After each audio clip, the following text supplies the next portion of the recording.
What's up, guys? So I wanted to continue this Witcher series, even though The Witcher 3 is already out. This video, I want to make it about Ciri and Geralt. I want to go into some moments in Sword of Destiny with Ciri and Geralt that are really, I think, really important for you guys to know, just so that you could see the relationship that they have. It's not all by coincidence. It's not all by chance. It's Geralt's destiny. So with the series, don't expect me to be talking too much about the game. I'm going to be talking mostly about the books. I won't talk about the game because, like I said, I'm not done with the game, so I don't know what's going to be in the game or what isn't going to be in the game. I'm going to go into the story called Sword of Destiny in the book Sword of Destiny. That's where Geralt encounters Ciri again. So in Sword of Destiny, I had mentioned this a while back, that Geralt finds Ciri in the Brokilon forest, I believe it was called.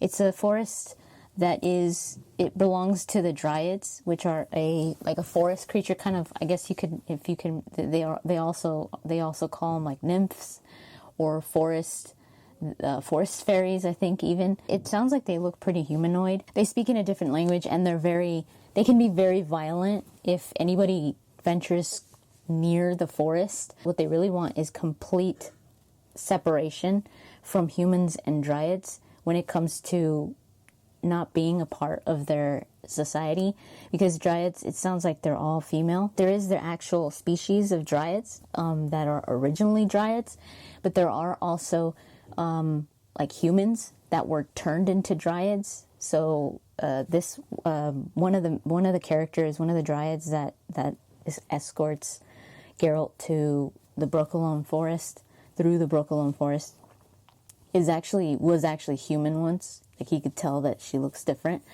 So what some of the dryads do is they take, or some people actually give children, little girls, to the dryads to become dryads, or the dryads will take little girls. So that's how it starts. Geralt is walking through, like, on the outskirts of the Brokilon forest, and he sees like a bunch of dead bodies. He sees, like, he really focused on this young man. I guess he was like a teenager or something like that, and he has like an arrow through his eye, so he knows that the dryads were the ones that attacked by the arrows. The way that they look, he knows that, you know, a lot of these were killed by dryads. He's not really afraid that they'll kill him because they know him. At least the main dryad knows him. They know him as Gwynblade. So when the dryads come out, when they see him, they come out. Some of them come out, and they're like, who are you? They're speaking in their language, and he's like, I'm Gwynblade, and I want to talk to, your leader, pretty much, Madame Ethne, I think is how it's pronounced. He knows her. He has spoken to her before, so that's what he's there for. He's there to talk to her on behalf of the king. The dryads kind of remind me of Asari for some reason, because here's a little description. Dryad children conceived in celebrated encounters with elves or humans only inherited the natural qualities of their mothers and could only be born as daughters. It was exceedingly rare, and in general only in later generations, that a child was born with the eyes of the hair of an anonymous male ancestor. Geralt was nevertheless sure that Brienne, I think, Brian. She's the one that I told you that was not originally a dryad. That is most likely human. Brian, I don't know how to say your name. Did not possess a drop of dryad blood. That was no great importance by birth or not. She was now well and truly one of them. So she's escorting Geralt through the forest because it's really dangerous for so many reasons. Not only because dryads place traps and stuff, but also the terrain is very dangerous through this forest, and there are some very dangerous creatures as well. Like, they get attacked by this centipede thing, this like giant centipede that is very poisonous, and Geralt almost gets killed by it if it wasn't for this dryad. But he sees a little girl, which he thought was like a nymph or something like that, but it turns out it's Ciri. So this is how he finds Ciri in the forest, and he's like, what are you doing here? He tells the little girl. He doesn't know Ciri, by the way. This is the first time he actually talks to her. In my previous video, and 2 videos back, I talked about how Geralt, 6 years later, after he had promised, or after he was promised by Dunny and Pavita, Ciri's parents. If you haven't seen those previous videos, go watch them, because I'm talking as if you guys have seen them. But when he was promised pretty much Ciri, he set out he was going to be back in 6 years. So he goes back in 6 years and he talks to Callantha, and he sees a little girl running around among all the little boys. He had thought that Pavita had a boy. So he's like, you know what, forget it. I don't want the burden of a child, and he leaves. So this is the first time he's actually talking to Ciri. She is no more than 10 years old here. So it says that she had fair hair, mouse gray, and large green eyes. She could not have been more than 10 years old. Who are you? He asked. Where did you come from? She did not respond. Where have you seen her? Where have you seen her before? He thought. I have already seen her somewhere. Her or someone very like her. Her mother looked a lot like Ciri, by the way. Don't be afraid, he told her, looking embarrassed. I'm not afraid, she muttered under her breath. She was visibly cold. I love this whole encounter because it's just so funny. Because she is just this like little firecracker. It's so hilarious. But by the devil, who are you then? He repeated. What are you doing in this forest? How did you get here? The little girl bowed her head, sniffing. Are you deaf? Who are you? I'm asking you. What's your name? Ciri, she confessed in a sniff. Listen, Bryn, sir. Is it possible that she has escaped you? That she has fled from Duen Canal? Sir? Don't play the fool with me, he said, getting angry. I know that you take young humans. Did you yourself arrive in Brokilon by falling from the sky? I ask you, is it possible that... No, the dryad cut in. I have never seen her before. Geralt, before he found Ciri, he found a friend of his that I think his name is Frixinet. His name is Frixinet. I really have so much trouble with the names in this book. Frixinet or something like that. It's this guy, a soldier. And he had said, you have to find the princess. So he was like, what? He didn't know what he was talking about. So now he's like, oh my God, this is her. This is the princess. But you got to remember that Geralt doesn't know that this is Pavita's daughter. He doesn't know that this is Callantha's granddaughter. So it's like, okay, she's a princess, but who's princess? You know, he doesn't know that it's Callantha, the queen. He never even knew that Pavita had a daughter. He didn't know her name. So none of this is clicking to him. So Geralt says, where are you from, little brat? I'm asking you. How dare you address me in this way? The little girl insolently raised her head and stomped her foot against the ground, but the soft moss cushioned the gesture. Ah, explained the Witcher, smiling. There we are, princess. In name only, because the outward appearance remains miserable. You come from Verdun, don't you? You know there are people searching for you. Don't worry, I'll bring you home. Listen, Bryn. No sooner than he looked away, the little girl turned and ran. Stop, Geralt cried. Where are you, you little pest? And when he catches her again, Geralt's like, why did you run? It's none of your concern, she replied, sniffling. Leave me alone, you filthy brat, the Witcher growled angrily. This is Brokilon. The centipede wasn't enough for you. You won't last until morning in this forest. Don't you understand? Don't touch me, she said defensively. You lackey. I am a princess, as you said yourself. You're nothing but a stupid little brat. I am a princess. Princesses don't wander all alone in the woods. Princesses don't sniffle. I'll order that your head be chopped off. Hers too. The little girl wiped her nose and shot a hostile look at the dryad who was approaching. Bran burst out laughing. We'll stop crying, the Witcher said curtly. Why did you run, princess? Where would you go? What are you afraid of? The little girl kept quiet, still sniffling. As you wish, he murmured to the dryad. We're going.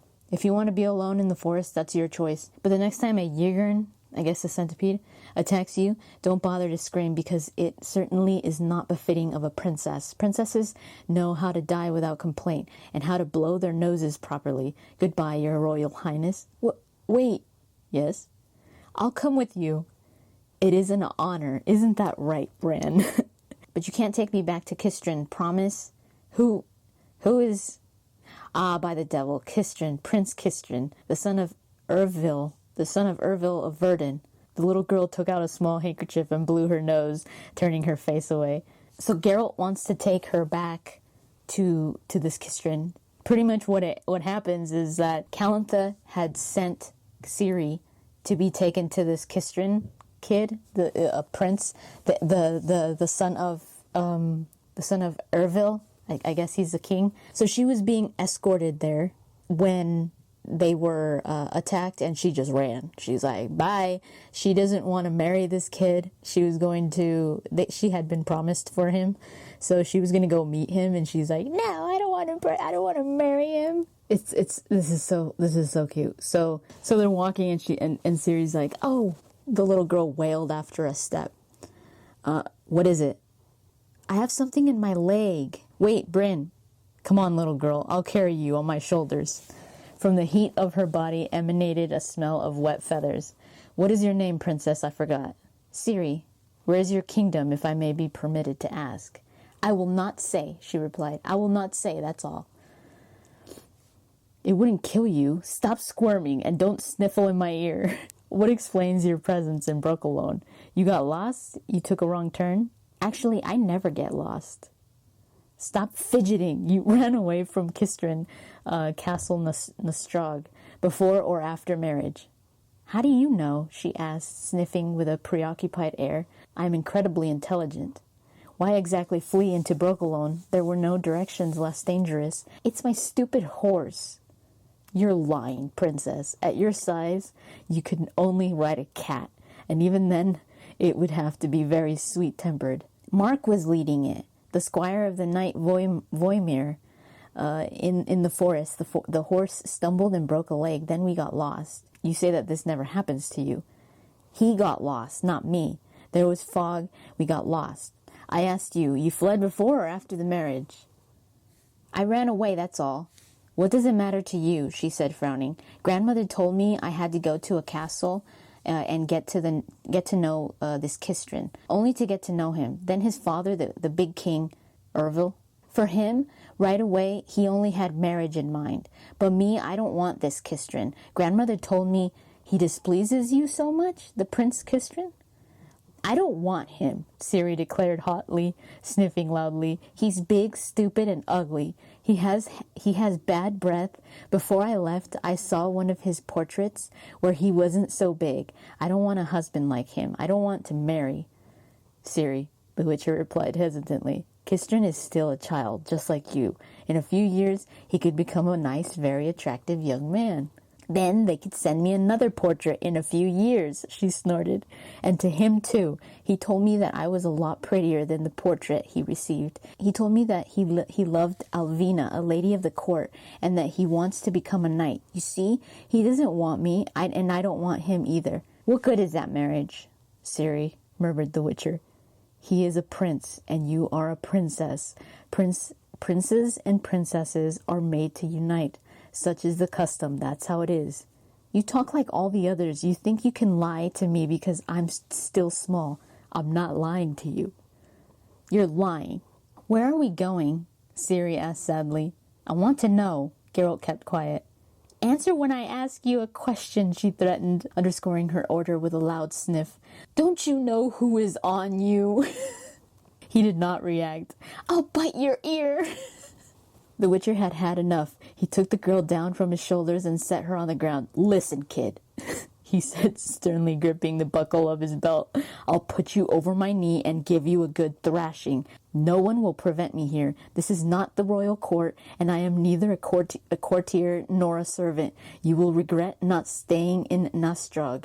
You'll understand very shortly that it is better to be a married princess than a brat lost in the forest. Married princesses have the right to be intolerable. It is a fact. Married princesses are never even spanked, except perhaps personally by the prince, her husband. Ciri frowned, sobbing and sniffing a few more times. So? Asked the Witcher, wrapping his belt around his wrist. Are we going to behave decently and kindly, or will I have to tan your royal hide? Well, The little girl sniffed again and then shook her head quickly. I just love the interactions with them. It's so cute. It's so cute. Like Ciri, after a while, she's like, "Venerable Lord," said Ciri, breaking a very long silence. "My name is Geralt. What is it?" "I'm terribly hungry." "We'll stop soon. It's almost nightfall." "I can't stand it," she continued, sobbing. "I haven't eaten anything since—" "Don't cry." He reached into his wallet and took out a piece of fat bacon, a small slice of cheese, and 2 apples. "Here." "What is that yellow thing?" "Bacon fat." "That I don't want," she growled. "It goes down well," he said, swallowing the piece of animal fat. "Eat the cheese and an apple, just one." "Why just one?" "Don't fidget. Eat both." "Geralt?" "Thank you." "It's nothing. Eat heartily." "No, not for this too, but you saved my life before from the centipede. Brr, I almost died of fear." Later he's like, "Don't squirm, princess, future wife of the Prince of Verden." "I will never be the wife of some prince." Well, you won't marry anyone. You will become a hamster and take refuge in a burrow." "That's not true. You don't know anything at all. Don't scream in my ear." "Don't forget about my belt." "I will not be the wife of any prince. I will be—" "Yes, what?" "It's a secret." So when they stop to camp, Geralt pretty much asks Bran if Ethne, once they see her, are they going to make her a dryad, Ciri? It's like, he's kind of like, man, I'm not going to be able to take her with me because she's obviously going to want to keep Ciri. So Geralt is starting to feel kind of bad. Like, he's starting to, like, worry about that they're going to keep Ciri. But this part where they camp is just so adorable because Geralt is lying down on the ground and Ciri, like, lies down next to him and, like, puts her head on his shoulder. And Bran, the dryad, she does too. She gets close and, like, cuddles up to him, but for no not for any romantic reason or anything like that. Suggestive reasons. That's the way that the dryads. That's what dryads do when they sleep. They get really close together for warmth. So when they're laying there, Ciri tells Geralt, "Geralt, what is it, Ciri?" "Grandma knows that I'm obligated to come back. I don't have to be a princess or even the wife of that idiot Kistrin. I must come back, that's all." "Grandmother knows," continued Ciri, "because Geralt, swear to me that you won't repeat this to anyone. It's a horrible secret. Terrible, I tell you. Swear." So Geralt says, "I swear." And she says, "I'll tell you. My mama was a sorceress, you know, and my papa was cursed. That's what one of my nannies told me. And when grandmother learned, it was a terrible scene because I'm predestined, you know." "For what?" "I don't know," she responded, preoccupied. "But I'm predestined. That's what my nanny told me. And grandmother said that she will not allow it, that she'd rather all the castles fall in ruin, you understand? And my nanny said that nothing could counter predestination. And then my nanny started crying and grandmother started screaming. You see, I'm predestined. I'll never be married to that idiot Kistrin." "Sleep," Geralt said, his jaw dropping in a yawn. "Sleep, Ciri." "Won't you tell me a story?" "What?" "Tell me a story," she grumbled. "Am I expected to go to sleep without hearing a story? It's impossible." "I don't know, damn it. I don't know any stories. Sleep." "Don't lie. You know. When you were small, no one told you any stories? What are you laughing about?" "Nothing. I was just reminded of something." "Ah, you see? Go on, tell it." "What?" "A children's story." He smiled again and placed his hands beneath his neck, looking at the stars that twinkled between the branches just above their heads. "Once there was a cat," he began, "an ordinary cat with stripes, who was hunting mice. One day the cat went alone on a long walk through a dark, terrible forest. He walked and walked and walked. Don't think that I'll fall asleep before he arrives," she murmured, pressing against him. "Quiet little pest. He walks and meets a fox, a red fox." Bran sighed, lying down on the other side of the Witcher. She hugged him too, gently. "And then?" Ciri sniffed. "Tell the rest." The fox looks at the cat. He asks, "Who are you?" The cat replies, "I am a cat." The fox retorts, "Ah, and you are not afraid, you cat, to walk alone in the forest. What if the king decides to go hunting? What will you do with the dogs and hunters on their horses? I tell you, cat, the hunt is a terrible thing for the likes of you and I. You have a fur coat. I have one too. The hunters are without pity for us because they have fiancés and mistresses whose hands and necks shiver. They turn us into stoles and muffs for those whores." What are those muffs? Don't interrupt my story. The fox then continues, "I, dear cat, know how to escape them. I have 1,286 methods. I am cunning, and you, dear cat, how many tricks do you possess against the hunters?" Oh, what a pretty story, Ciri enthused, snuggling even closer against the Witcher. "Tell me, how did the cat respond?"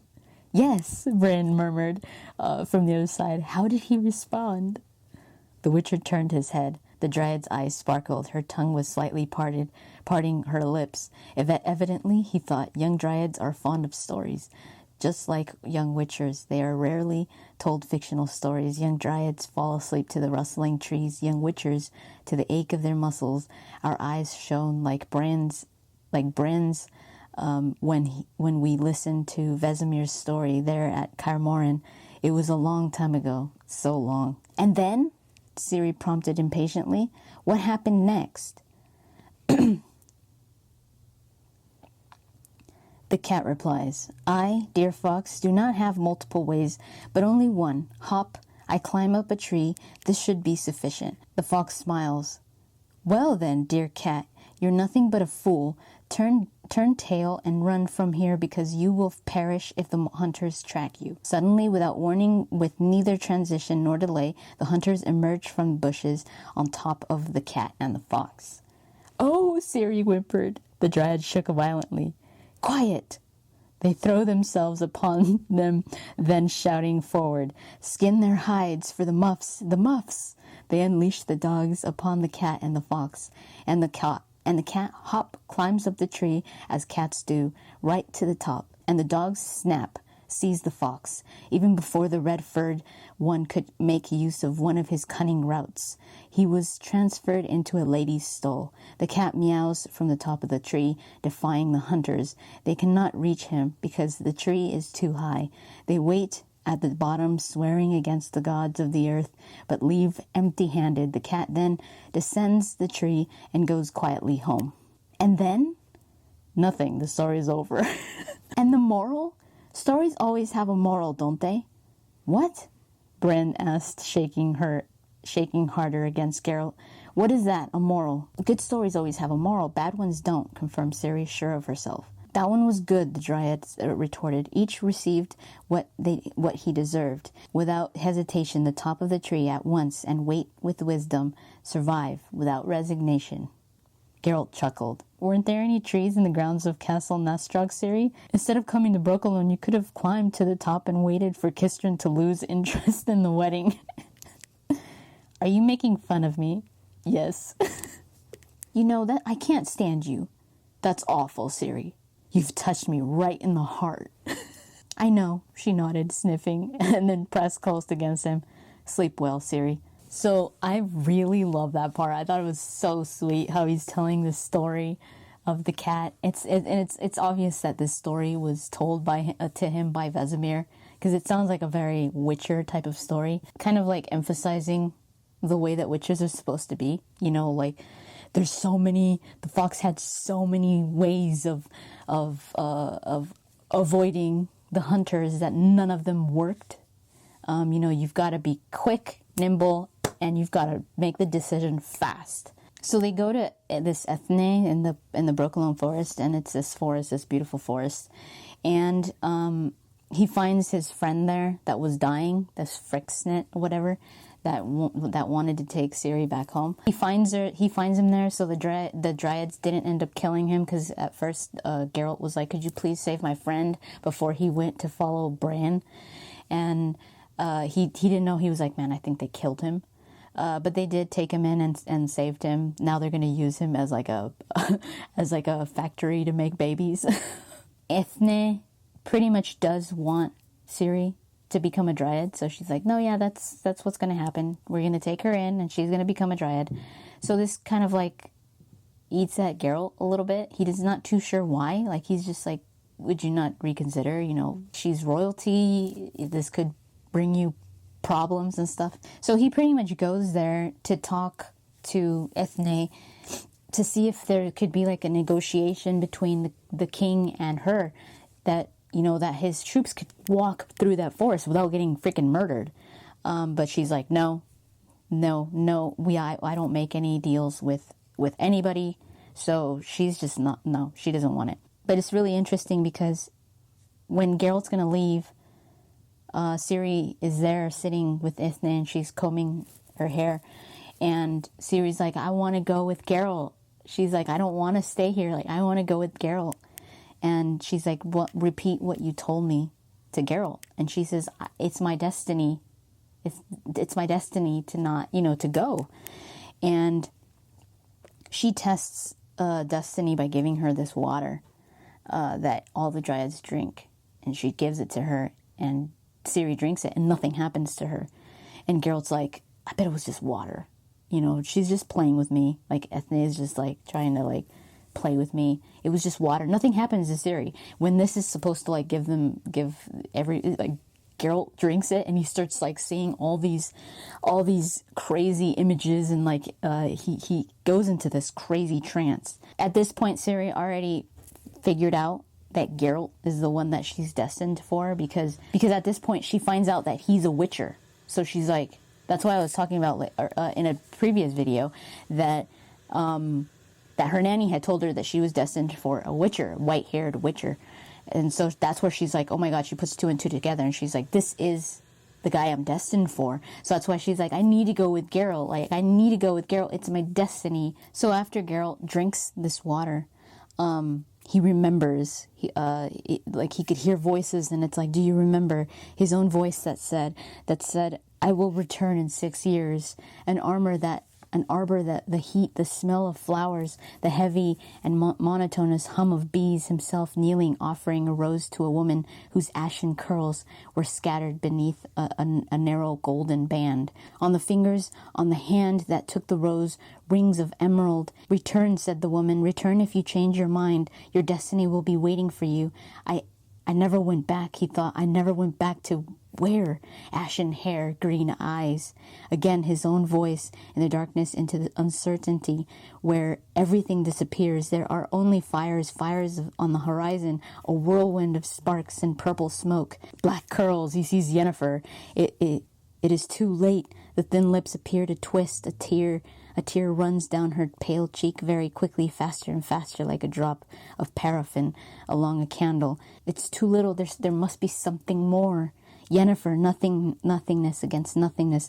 So all this that he's seeing Yennefer, he's remembering Ciri, he's remembering that he said he was going to come back in six years, and he did go back, but he didn't do anything. He didn't take the child that he was supposed to take. So I think he's seeing, this is all talking about destiny, and he's seeing Yennefer, not just Ciri, but Yennefer as well. That's why I was like, their destinies are tied.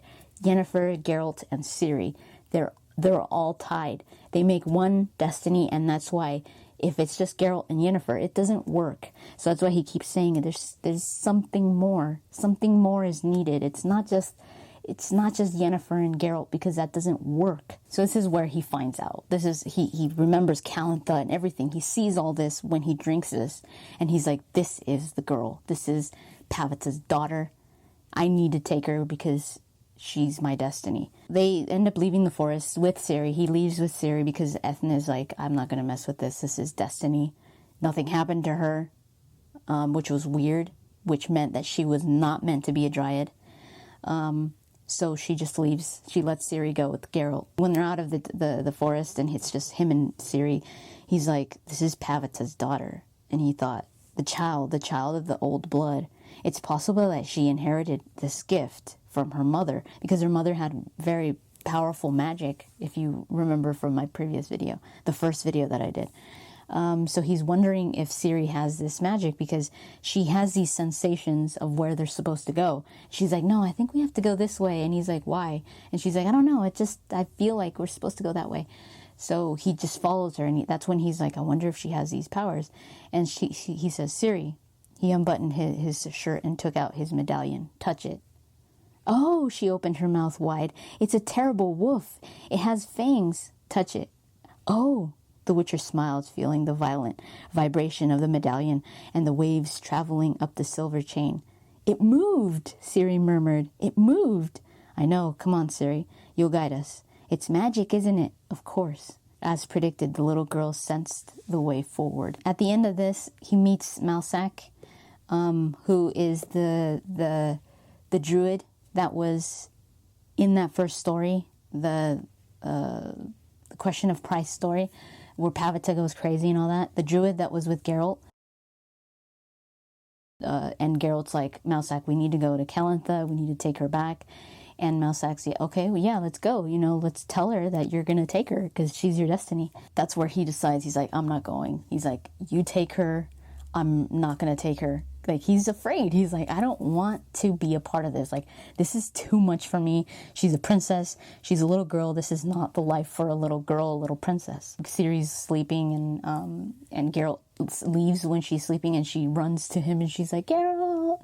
She's watching him running away. So Geralt has ran away from her twice already now. So he leaves her and Malsac ends up taking her to Calantha, to her grandmother. But in the next story, something more. This is the one where I was talking about that there's so much in this story. When it comes to it was really, really interesting, the very beginning. I love the beginning. It goes into this merchant that ends up saving Geralt's life, but Geralt also saved his life in the beginning because he's going to be attacked by I think it's some kind of necrophages. So the guy's on his cart. He's a merchant, and he's gonna lose all his stuff. And it's becoming night. And Geralt's like, "You need to leave now because necrophages are gonna attack." He's like, "Look at all those dead bodies down there." And the guy's like, "I can't leave my stuff. This is my life." He's like, "You have to help me, please. I'll give you anything." And Geralt stops and he looks at him and he's like, "What did you say?" And if you guys remember from the very first video that I did, that whenever somebody tells a Witcher, "I'll give you anything," they have to ask that. They have to say, "What did you say?" They need you to say it again. And when he says that, "I'll give you anything," again the second time, that's when the Witcher could pretty much tie in destiny and say, "You'll give me the first thing that you see at home or whatever you have and you don't expect," that kind of thing again, the whole child surprise stuff. He does it again because he's desperately in need of more Witchers. So this is a way of Witchers getting children. But he just couldn't do it with Ciri because she was a little girl and he just didn't have the heart to put her through that life. So he's expecting a boy now. So he says it again. He's like, "You give me whatever is at home that you didn't expect." And the merchant's like, "Okay." He says, I will. I'll give you anything." So Geralt helps him. He helps the merchant. He kills all these necrophages, but Geralt ends up getting really hurt. He ends up getting this huge bite on his leg, so he is pretty much dying throughout the whole thing. The whole thing, he is he's taking potions and all that. The merchant's giving him his own potions that Geralt has, and tending to his wound. Geralt is also drinking. I think it's called White Gull, which is a hallucinogen. If you guys remember my video where I talked about Geralt's mom, where I talked a little bit about it, she tells him, "Don't drink that stuff. It's just a hallucinogen. You don't need it. You really didn't need it." But he's drinking it because he sees Yennefer in his dreams, in his memories, and Yennefer keeps telling him, "Go back to Cintra," which is where Ciri is, where Calantha is. She tells him in his memory, in his dream, "Go back to Cintra. You need to find her. It's going to be too late." So now Geralt is starting to question whether he should have left Ciri. And now he's like, that is my destiny. I need to go back. So throughout the whole story, he's having these thoughts of, I need to go back, I need to go back. And it's all tied to Yennefer, because he feels like that is the something more that is needed. Ciri, he's starting to realize that it's their destiny, not just his, their destiny. So towards the end, while he's traveling with this merchant is taking him home, right? He's like, okay, well, you're going to meet my wife and this and that. And he's like, if you're expecting that she's going to have a baby, that she's going to be pregnant, he's like, she can't anymore. So he's like, I don't know what you want. He's like, I don't think there's going to be anything there. He's like, but my son is very strong. He's older, but he's very strong, and he would be glad to serve, the Witchers, and you guys do very honorable work and stuff like that. Before they get there, he sees Dandelion just stuck at this one place. That's where Dandelion tells him Nilfgaard is attacking. It's not war anymore. It's just massacre. They burned Cintra, and he's like, wait, what? And he stops, and he's like, he has to stop. He's like, he even has to sit down, and he takes out vodka. And Dandelion's like, what is that? And he's like, vodka, you want some? He's like, why, yes. But he's like, what did you say? And Dandelion's telling him, yeah, they burned Cintra. They destroyed it. They killed Queen Calantha. And Geralt's like, oh my God. And he just remembers what Yennefer had told him in his memory, that it was going to be too late if he didn't go. So Geralt was going to go. He was going to go back. He was like, all right, well, I'm going to go to Cintra. But when he finds out that it was burned, that everyone was killed, he was like, Ciri must have died. He immediately thinks that Ciri died. So he just goes with the merchant to his house. And when they get there, he says hi to his wife and all that, the merchant and all that. And Geralt's just like standing there. And I guess you could say that he's feeling really bad that Ciri must have died, that Calantha died. And that, it was pretty much, Cintra was burned. But it was, oh my God, this ending was so good. It was like, I had tears in my eyes. I need to read it to you guys because it's so beautiful, the ending. So the merchant's saying hi to his wife. So she's like, okay, all three of them are going to come and say hi to you. And the merchant's like, 3 of them? I only have 2 sons. And the wife's like, well, we found this little girl. So he's like, we took her in. He's like, we didn't know what to do. He's like, she was a refugee from Cintra. He was like, she was like, we had to take her in. She's like, you know how I've always wanted a girl. And the merchant's like, and he turns to Geralt, and Geralt's like, so the little girl is what the merchant has now that he didn't expect.